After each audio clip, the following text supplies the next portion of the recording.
Bienvenue et merci pour la fidélité. Depuis le 25 juillet au soir, toute une série de témoignages, les uns plus admiratifs que les autres, à l'endroit de l'ex-première dame Rosine Soglo, passée de Via Tripa, le premier chef d'État à l'ère du renouveau démocratique, Nicéphore Soglo, endeuillé. Mais c'est toute la nation béninoise, mesdames, messieurs, qui pleure désormais l'illustre disparu. Unanimement, les différentes composantes de la société saluent la mémoire d'une grande dame qui n'aura pas vécu inutilement. Hommage à Rosine Soglo, juste des lauriers ou une réelle femme d'exception. L'instant débat, c'est tout de suite et maintenant. Avec nous sur ce plateau, ce n'est pas courant, une grande dame aussi. Vous allez la découvrir, le professeur Vicentia Boko, ancien ministre de l'Enseignement supérieur et de la Recherche scientifique. Elle est la directrice générale de l'INPF, l'Institut national pour la promotion de la femme. Elle s'est rendue disponible pour l'enrichissement de ce débat.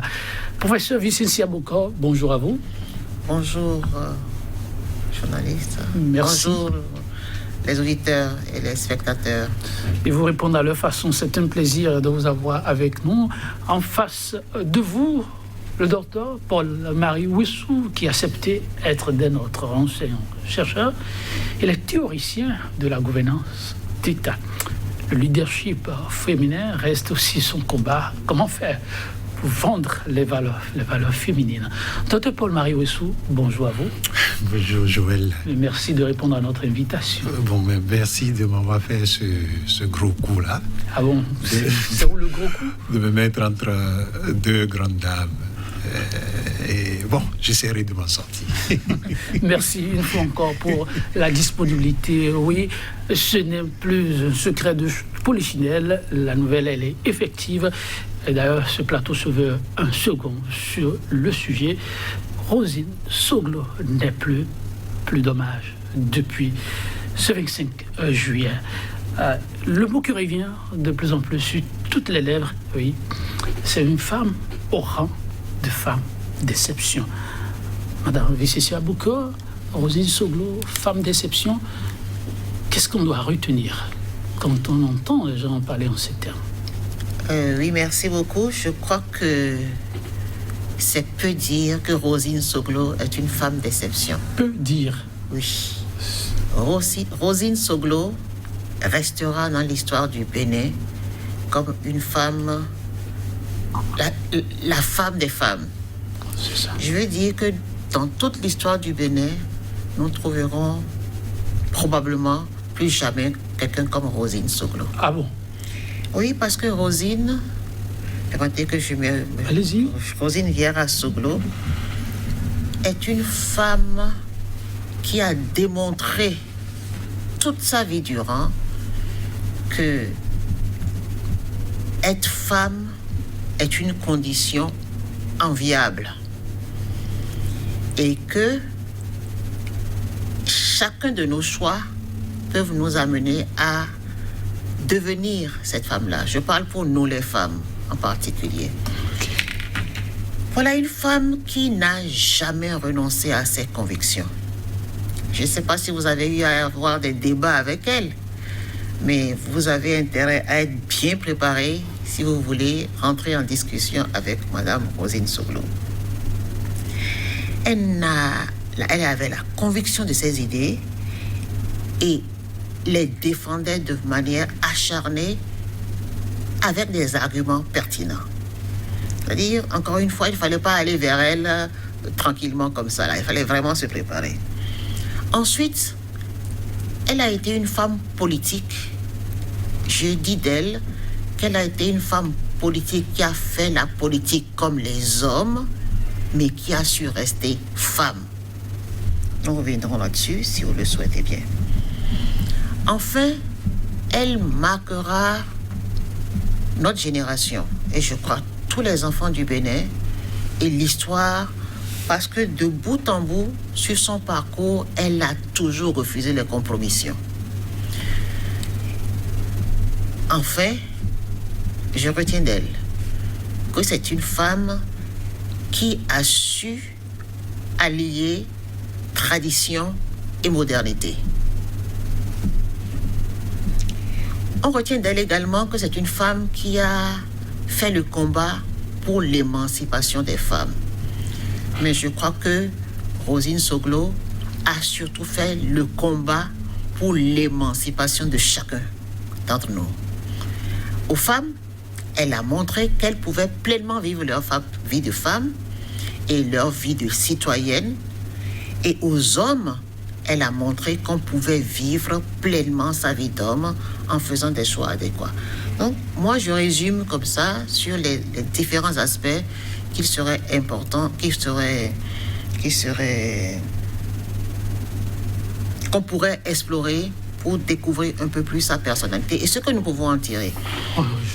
On reviendra sur certains aspects avec votre permission. Je me retourne vers le professeur Dr Paul-Marie Ouissou, qui, lui, reste l'autre amoureux de Margaret Thatcher, dont elle aura écrit beaucoup de pages élogieuses.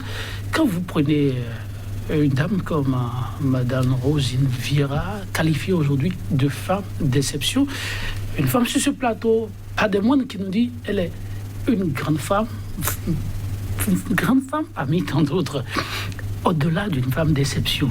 Qu'est-ce qui fait son déception pour vous, docteur Paul-Marie Ouissou, si, bien évidemment, l'assertion est partagée? Bon, écoutez, moi je voudrais dire d'abord mes condoléances aux deux familles, Soglo et Vieira. Et suite à cela, dire tout de suite que tous ceux qui pleurnichent ou pleurent sur la mort de Madame Soglo, qu'ils arrêtent parce que si vous avez vu la personne jusqu'à la dernière minute, vous avez vu les dernières sorties, il n'y a pas longtemps, il y a seulement quelques semaines là, elle n'a pas baissé de ton, ni devant la maladie, ni devant la mort, ni devant la situation qui nous fait tous peur dans le pays, ni devant rien. Alors, ce n'est pas le moment de pleurer. Quand une personne... qu'il faut célébrer le départ? Il faut célébrer, oui, célébrer ce départ, parce que je vais vous dire une chose, en réalité, Madame Rosine Vieira Soglo est la seule, jusqu'ici, que j'ai vue en politique au Bénin, qui a tout ce que moi j'appelle valeur, qui a ce que j'appelle ce qu'elle a chéri tout au long de sa vie, qu'elle a défendu, pour lequel elle a versé sang, sueur et tout. C'est une vision du monde. Elle a une vision du monde. Elle avait une vision du monde avec son mari en Europe, aux États-Unis aussi, où la femme doit être aux côtés de son mari et se battre pour le mari dans toutes les circonstances. Et elle arrive, disons, au Bénin, après, disons, plusieurs années quand même à l'extérieur, avec son mari, puis la conférence nationale, puis son mari devient Premier ministre. Et ce qui s'est passé à partir de cet instant, c'est qu'on a voulu lui... Vous connaissez, nous, Béninois, notre vision du monde aussi, c'est-à-dire la vision patriarcale. Il faut que la femme reste, soit quand les hommes s'asseyent au salon pour parler de la nation, du pays, que la femme soit en train de faire va-et-vient entre la cuisine et le salon pour dire vous êtes en train, Midewa, vous voyez à peu près, c'est un peu cela, notre vision. Mais Madame Rosine Vieira Soglo a dit niet à cette vision. Elle a dit j'ai été avec lui, je serai avec lui, et ce sera comme ça, contre vents et marées, contre tout le monde. Vous pensez que c'est un trait de caractère à perpétuer? Absolument. Quand vous avez une vision du monde qui est basée sur des idéaux, des principes, des valeurs, écoutez, vous devez vous battre. C'est ça qui doit, disons, ossifier notre façon d'agir en politique. Si nous avons 2, 3, 4, 10 Rosine Vieira-Soglo en politique, je vous assure, le Bénin va complètement changer. C'est ça le problème. Sérieusement? Lorsque vous... Madame Vieira-Soglo, je vous le dis, tout le combat de sa vie, et je vais vous l'expliquer tout au long de cette émission, a été de défendre une vision du monde contre tout ce qui voulait envahir cette vision qu'elle partage avec son mari. Et c'est pour cela qu'il faut rendre aussi hommage à son mari. De quel point de vue? Oui, du fait que il n'a pas dit, écoutez, à partir du moment où... parce qu'en fait, quand le mari est devenu Premier ministre, c'est qu'on a envahi cette vie-là que les deux avaient. Et on a voulu, disons, écarter la femme. Et que la femme devait donc rester dans l'antichambre pour écouter quand les décisions se prennent. Et elle a dit non, jamais. Quand son mari faiblissait dans la campagne électorale pour son élection en tant que président, c'est elle qui a pris le relais. Vous voyez? Donc, elle a dit jamais. Et elle s'est battue pour cette vision-là. Vous allez constater que tout au long de sa vie, le champ qu'elle couvrait avec son pouvoir a rétréci progressivement. Mais elle n'a jamais abandonné donc, cette vision du monde. Un personnage de vision qui s'y est accroché, qui s'est montré femme battante. On va y revenir. Il y a un mot qui est revenu avec Mme Vicencia Boko. Elle nous parle d'une femme qui a fait la politique comme les hommes, mais qui est restée femme. Qu'est-ce qu'il faut y comprendre par là? Je voudrais abonder dans le sens de M. Wessou pour dire que Rosine Soglo avait donc sa vision du monde, comme il le dit, mais surtout une vision de notre société. Et elle a été amenée à la politique. Vous savez, ce sont des personnes que je connais depuis longtemps. Et Rosine n'était pas d'accord pour que son mari aille en politique au prime abord. C'est ça. Et puis lorsqu'il a été... J'ai quelques souvenirs qui me reviennent. Bon, mais quand il a été Premier ministre, élu Premier ministre, vous vous rappelez qu'il a eu une terrible maladie. Ça qu'on ne peut oublier. Voilà.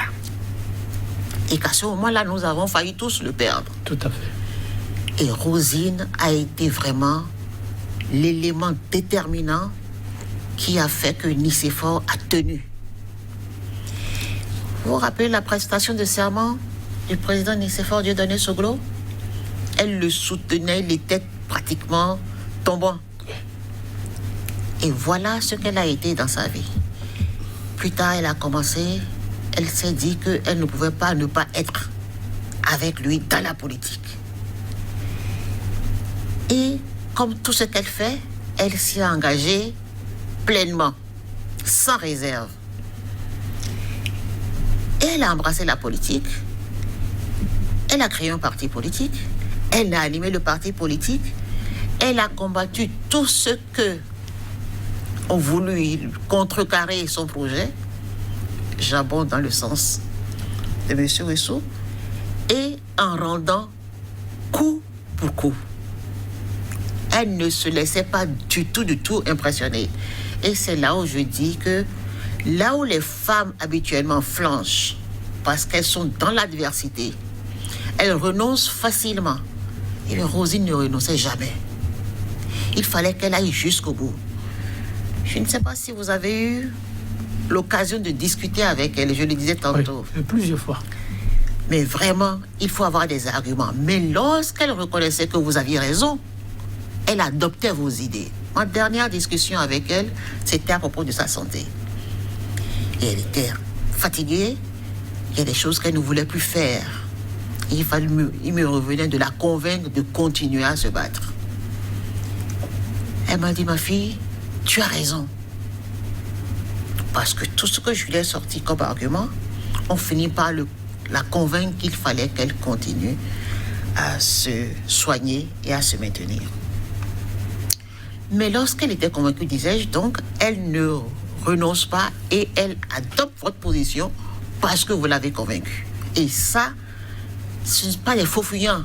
Ce n'est pas comme des gens qui disent oui, vous disent oui en face de vous et qui derrière vous font autre chose. Ou bien, ils vous disent oui en face de vous et dès que vous avez le dos tourné, ils font tout pour saper ce que vous avez décidé ensemble, ce qui a été convenu ensemble pour positionner ce que eux, leur idée de départ.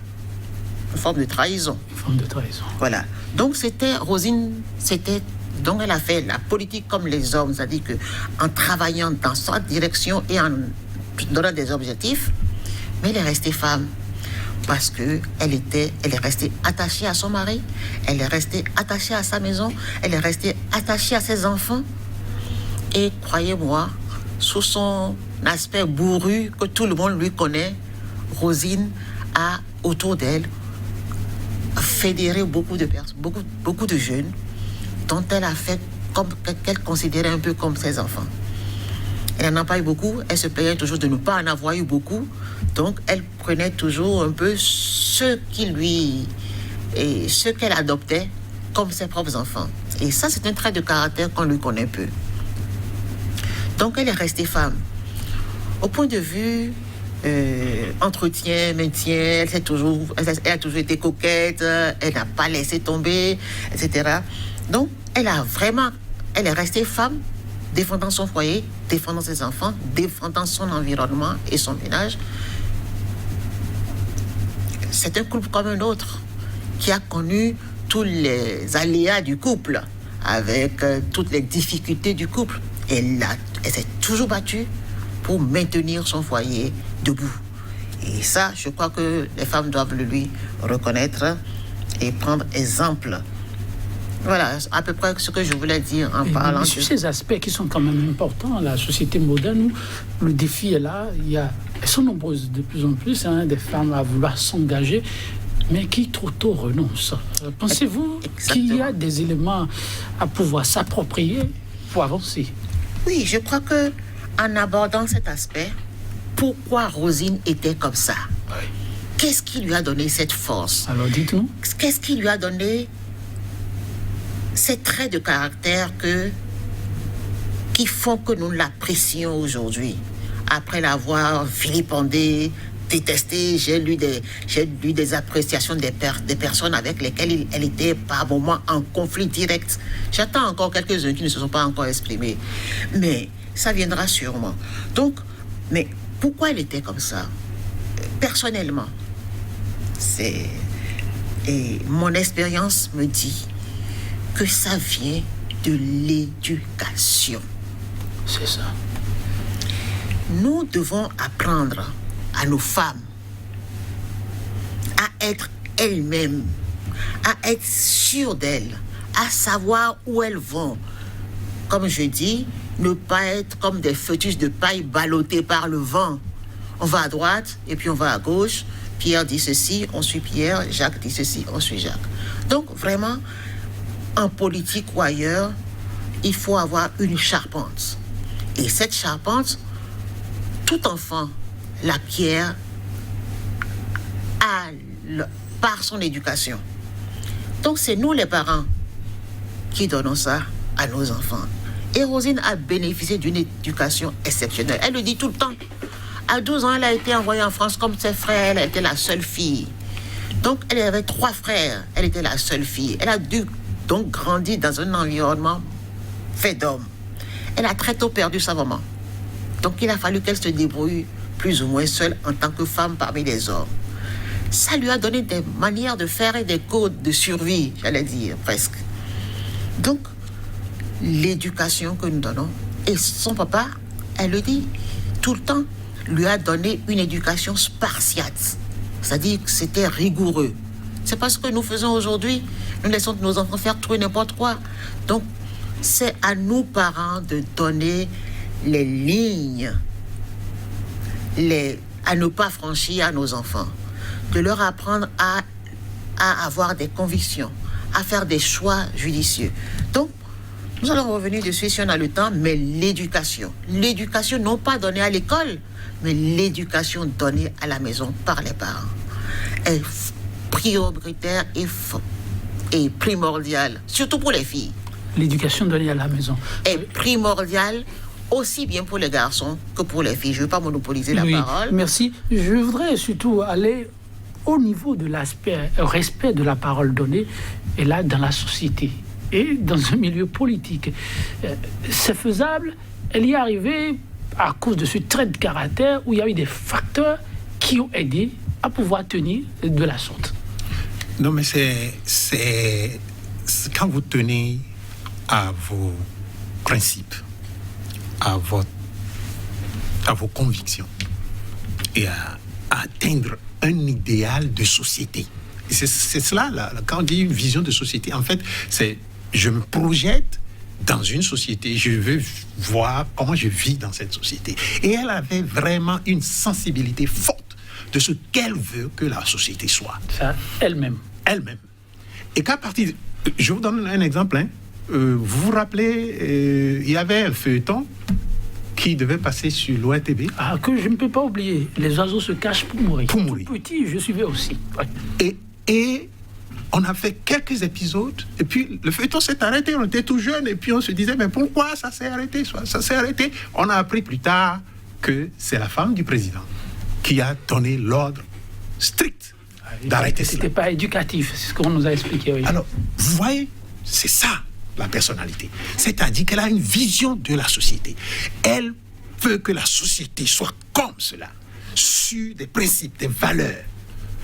Et les valeurs que véhiculait ce feuilleton-là ne correspondaient pas du tout à ces valeurs. Et elle a donc utilisé la plateforme qui lui était donnée, première dame, pour dire, bon, écoutez, arrêtez-moi maintenant cela. C'est ça ce que j'appelle avoir une vision, une conviction, et transformer la société sur la base de cette vision, de choses-là. Alors, votre question était de savoir... Oui. Le femme érigée au rang de femme d'exception, des éléments motivants. Oui, elle est, vous savez, elle est allée en France très tôt. Et on ne peut pas totalement éloigner ses convictions, sa foi, des mouvements qui étaient en train d'agiter l'Occident en ce moment, à savoir le féminisme. Mais elle, particulièrement, je ne dirais pas qu'elle est féministe. Elle, on peut la classer dans le humanisme, pas dans le féminisme. Le humanisme, je ne sais pas comment on le dirait en français, c'est ce mouvement qui, disons, est né à la suite du féminisme pour contredire un peu le féminisme, pour dire, eh bien, ce n'est pas une question d'égalité. La femme est ce qu'elle est et doit être ce qu'elle est à côté de l'homme. Je ne sais pas si vous voyez. Un idéal pour dire que femmes ou hommes sont faits égaux. Oui, mais pas dans le genre de la revendication. OK. Capacité d'action. Voilà. Et je suis convaincu qu'elle partage cette vision avec son mari. Et c'est cette vision qui fait que lorsque son mari allait dans un sens qui n'allait pas, vous voyez, elle est capable de venir publiquement un peu, disons, faire le combat de cette conviction-là entre son mari et elle. Elle est capable de venir faire ce combat publiquement. Vous voyez à peu près jusqu'où va ça, disons, pour moi, les trois valeurs que j'ai fini par dire que c'est les valeurs qui, disons, on peut dire, ont marqué fortement sa vie. Alors, la question de conviction, elle revient de façon récurrente. Il paraît que c'est la chose qui manque, surtout au niveau de la classe politique, puisque femme politique, elle aura été. Cette conviction, on peut encore espérer l'avoir comme un idéal partagé ou ça restera un combat de longue haleine? Non, la conviction, on doit l'avoir, ce n'est pas on peut l'avoir. Mais je parle de l'environnement. Le problème, c'est que vous voyez la façon de conduire l'action politique et l'activité politique qui a, disons, fait surface et contre laquelle elle a voulu s'opposer quand son mari était encore au pouvoir. Parce que vous allez constater que le temps de son mari, tout le monde apprécie le temps de son mari jusqu'au moins 4 ans avant que tout ne commence à basculer dans le sens que nous connaissons et qui a dégénéré jusqu'à ce que nous avons aujourd'hui. Ce qu'elle défendait et qui est la chose qu'elle partageait avec son mari et qu'on doit faire, c'est que ce que nous faisons en famille, les valeurs que nous chérissons en famille, nous devons tenir à ces valeurs dans l'action publique, dans le domaine public, dans la politique, dans tous les aspects de la vie. Mais très tôt, les autres valeurs du béninois, vous les connaissez. On appelle ça béninoiserie, on appelle ça tchédjenabisme, on appelle ça, donnez-lui n'importe quel nom. Ces valeurs ont très tôt fait de commencer à envahir cette conviction, à se heurter contre cette conviction-là. Le mari, de sa position, était obligé de faire le tampon entre ce que nous devons être et ce que notre société veut de nous. Le résultat est que elle est parfois obligée d'extérioriser ce combat interne qui, cette lutte interne, qui parfois était une lutte de famille, mais qui devient une lutte de dehors. Parce que c'est-à-dire qu'en fait, toute sa vie, elle a fait tout son combat à haute voix. C'est ça. Elle n'a pas fait une seule fois son combat en disant de façon stoïque, c'est bon, je me tais, je subis. Alors, voulez-vous dire qu'elle restera pour longtemps encore une femme atypique? Le professeur tout à l'heure disait qu'on risque de ne plus jamais avoir de Rosine Vieira-Soglo. Écoutez, il n'y aura plus de Rosine Vieira-Soglo. Il y aura peut-être d'autres personnes qui seront inspirées par Rosine Vieira-Soglo. Mais Rosine Vieira-Soglo est unique. Rosine Vieira-Soglo est unique. Madame Vicentia Boka, dans cette particularité qui reste son trait de caractère, si vous étiez demandez-vous d'en mettre en lumière un côté, lequel prioriserez-vous? Écoutez, pour Rosine Vieira-Soglo, je crois que ce que je vais prioriser, c'est encore une fois l'attachement à ce qu'on croit, l'attachement à ses propres valeurs, pour reprendre un terme qu'il utilise beaucoup, l'attachement à ce pourquoi on est convaincu. Et ça, c'est ce qui nous manque. Ce qui nous manque aujourd'hui dans notre société béninoise, tant en politique qu'au niveau social. En politique, parce que, il avait commencé tout à l'heure, la politique au Bénin se fait désormais pour des raisons tout autres que des valeurs.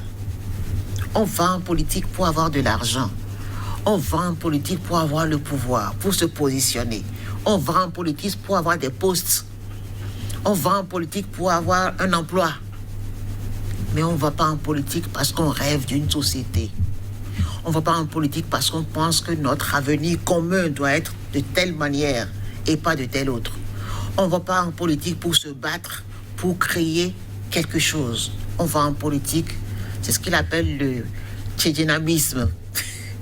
On va en politique pour des raisons propres, personnelles, égoïstement personnelles. Et cet aspect de la politique a noyé la vraie politique qui est le travail pour la société, pour le développement de l'ensemble de la société. Et ça, elle a toujours combattu. Je vais revenir 30 secondes à la présidente de son mari. Oui.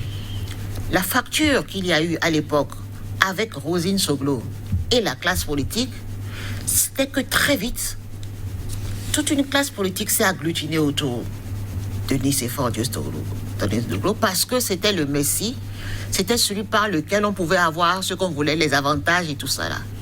Mais elle a tout de suite perçu que ce n'était pas pour le plus grand nombre, mais que c'était pour des avantages personnels. Et elle luttait pour que le président ne cède pas à certaines des injonctions des uns et des autres. Ça, d'ailleurs, causé sa perte.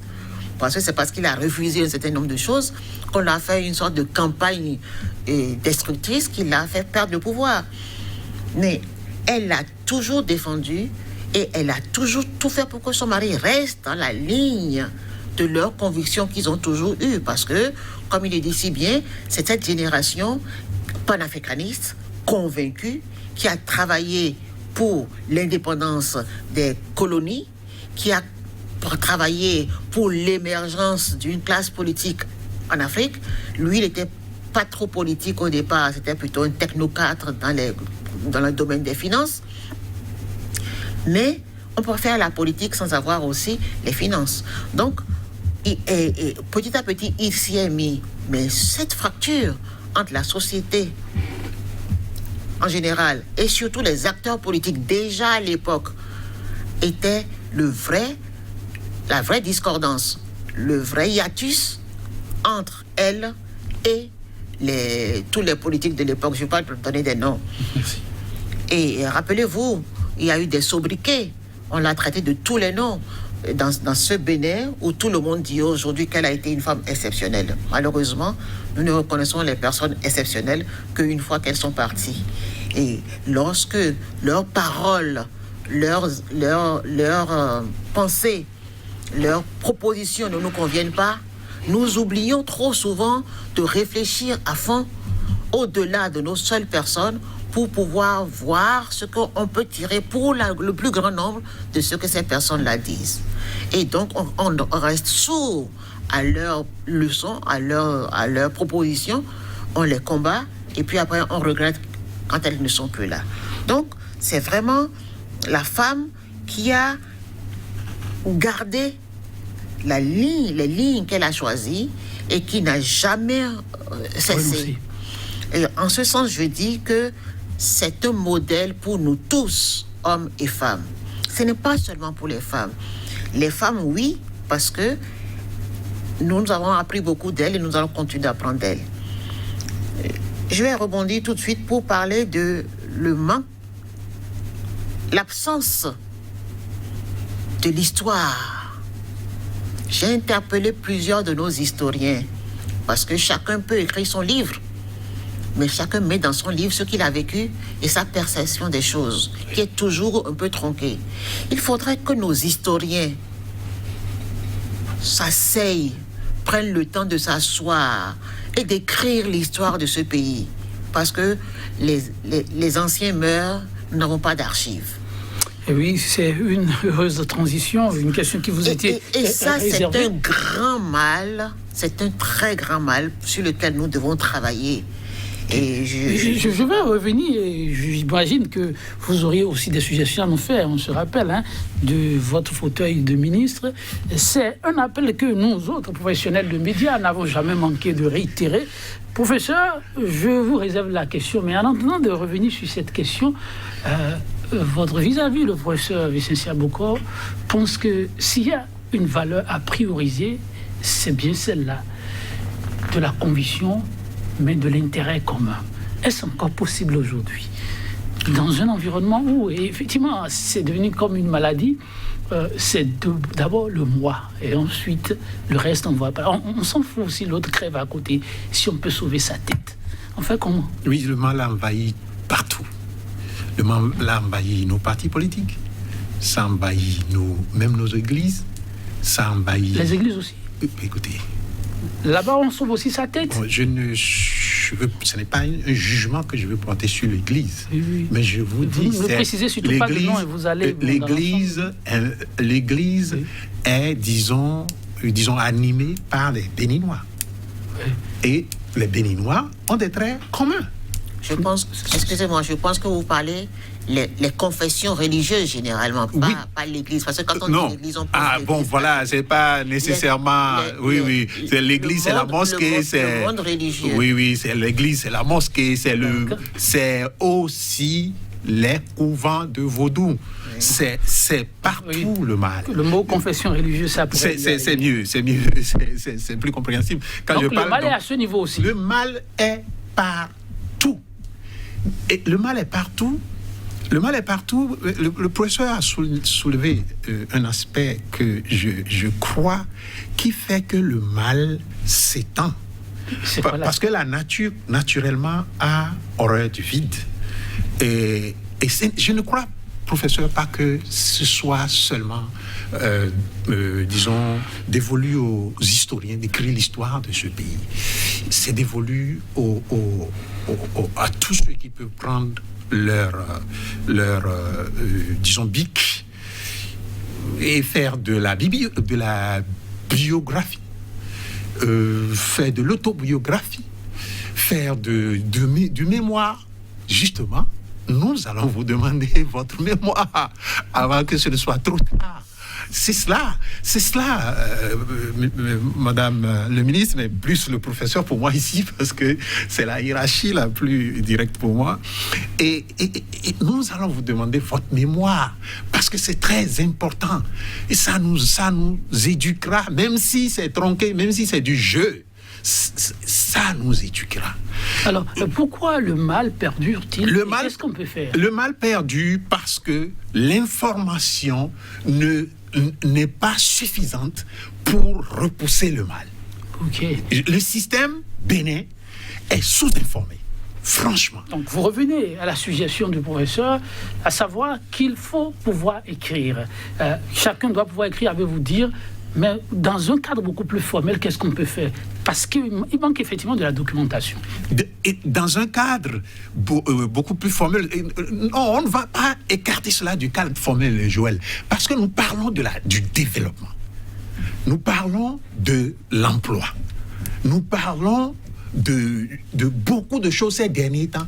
Et moi, je trouve ridicule que nous concentrons nos attentions sur certaines choses, en oubliant que lorsque nous avons créé des Béninois qui lisent, et que nous avons créé des Béninois qui écrivent leur mémoire, qui écrivent leur biographie, que c'est un marché d'emploi qui se crée, et que c'est le développement qui se fait, et qu'en faisant ce développement, c'est qu'on apprend aussi, c'est-à-dire qu'on nourrit l'esprit. En tout cas, là, c'est un SOS aux autorités. On reviendra sur la question parce qu'il nous reste moins de 10 minutes. Je m'en voudrais de ne pas vous poser la question. Ils sont un certain nombre à lancer un SOS avant de nous retourner vers la directrice. Un prix Rosine Soglo. Ça, c'est l'ONG Alcré qui officiellement demande à ce qu'on s'associe pour que ceci devienne une réalité. Utile? Je crois que c'est utile, mais je crois que c'est trop peu. Ah, c'est trop peu? Oui, c'est trop peu. Vous souscrivez, mais vous proposez quoi d'autre en plus? Je propose mieux. Moi, je crois quand même qu'il faut... Vous savez, il y a le panthéon des grands hommes dans plusieurs pays. Et moi, je crois qu'il faut créer un panthéon au Bénin. Et que certains hommes commencent à entrer dans ce panthéon. Et moi, je vais même suggérer qu'elle soit la première à entrer dans ce panthéon. Alors, chères autorités, un panthéon au Bénin, et comme on ne s'est pas inscrit de grands noms, pourquoi pas à Rosine Vieira Soglo, aux autorités d'apprécier. Oui, Madame a vu ceci à Boko, l'ONG Alcré, elle a martelé, et dans l'œil, elle a pensé d'abord à votre institut, qui pourrait servir de plateforme. Oui, il est clair que notre pays doit faire des choses, je ne dis même pas une chose, c'est ça, doit faire quelque chose pour valoriser ce que nous avons pu apprendre de cette grande dame. Et je crois que les idées sont lancées pêle-mêle. Le Panthéon est une très bonne idée, mais Mais il y a d'autres idées. Le prix, mais n'importe qui, moi aussi je peux faire un prix Rosine Soglo si je veux. Ça dit que, bon, il faudrait qu'on prenne le temps. Je ne veux pas se précipiter. Je crois qu'il faut qu'on prenne le temps et qu'on réfléchisse pour voir de manière intelligente comment on peut transmettre à la postérité quelque chose qui va permettre à la postérité de ne pas oublier cette grande dame. Et ne serait-ce que lire son nom sur une rue, par exemple, permettra qu'on parle d'elle. Ah, c'était qui cette personne-là? Et nous raconterons à nos enfants et à nos petits-enfants, ah, cette dame-là, c'est. Il faut qu'on trouve un moyen pour qu'elle ne s'efface pas de la mémoire des Béninois pour les générations futures. Ça peut prendre plusieurs formes. Moi, j'adhère à l'idée du Panthéon, parce que nous n'avons rien comme ça. Mais je voudrais simplement rappeler que, même si c'est elle qui va dans la première, nous avons aussi, dans le passé, des hommes et des femmes illustres dont qu'on peut très bien mettre dans ce Panthéon. Je crois que nous, au Bénin, nous ne valorisons pas notre histoire. Au Bénin, nous nous comportons comme si nous n'étions que des êtres du moment, ce que nous ne sommes pas. Et je suis effaré parce que notre tradition, la tradition de notre pays, veut que nous soyons tous des êtres immortels et que nous vivions à jamais. Or, nous nous comportons dans ce siècle comme si nous ne sommes là que pour 50, 60, 70 ans et nous partons et tout est effacé de nous. Donc, je crois que le peuple béninois a beaucoup de travail de remise en cause sur sa société, sur notre société actuelle, qui est une société du tout de suite, du rapide, de l'instant. Une société de l'instant. Une société ne peut pas être celle de l'instant. Merci. Il faut qu'elle soit une société du passé, et le passé doit nourrir le futur, le présent et le futur. Donc, soyons dans la continuité, travaillons pour la continuité, travaillons pour la postérité, laissons des marques, laissons des traces, mais laissons des traces visibles et des traces appréciables. Message reçu, laissons des traces appréciables. Nous allons vous demander de conclure, si vous deviez le faire, que diriez-vous sur ce thème? C'est fini. C'est terrible. On y reviendra. C'est terrible. Oui, vraiment, moi je voudrais sincèrement demander à ce pays. J'attends beaucoup, moi, du deuxième mandat du président de la République. Je l'avais dit, et vous voyez, je suis rejoint dans cette émission par le professeur. Donc, vous dites, avant qu'on se retrouve une autre fois, que j'attends franchement que, au-delà de saisir cette occasion pour réconcilier le peuple béninois avec lui-même, que cette occasion donne à nous, tous, peuple béninois, d'utiliser tous les moyens dont nous avons, disons, toutes les ressources que nous avons à notre disposition pour commencer à donner à des personnes comme Madame Soglo, disons, une place particulière dans notre société. Merci beaucoup. Une place particulière aux grands hommes. Oui, Madame Vicencia, beaucoup exceptionnellement. On célèbre la femme, oui. Vous diriez, avant qu'on ne mette un thème à l'émission? Non, je dis exactement la même chose. Nous, cette occasion, ce décès, dans des conditions aussi tragiques, parce que le président Nicéphore Sodro est absent du pays, et son fils est en exil, et Madame Viera Soglo décède. Donc je crois que ce décès doit nous ramener à la raison pour dire que nous n'avons qu'un pays, que nous devons le construire, que nous ne devons pas nous déchirer, que nous ne devons pas lutter les uns contre les autres. Nous sommes que des instruments au service de notre nation.